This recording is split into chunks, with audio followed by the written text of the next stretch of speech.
You ask Tiger to solve. This deals with linear equations with one unknown. The final result is x equals -2. Let's solve it step by step. Group all x terms on the left side of the equation. Subtract 500x from both sides. Group like terms. Simplify the arithmetic.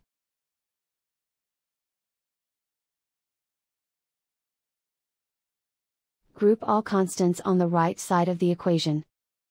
Subtract 200 from both sides. Simplify the arithmetic.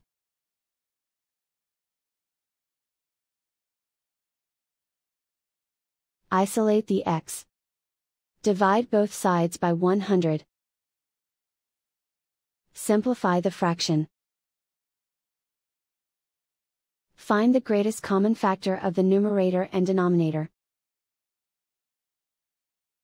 Factor out and cancel the greatest common factor.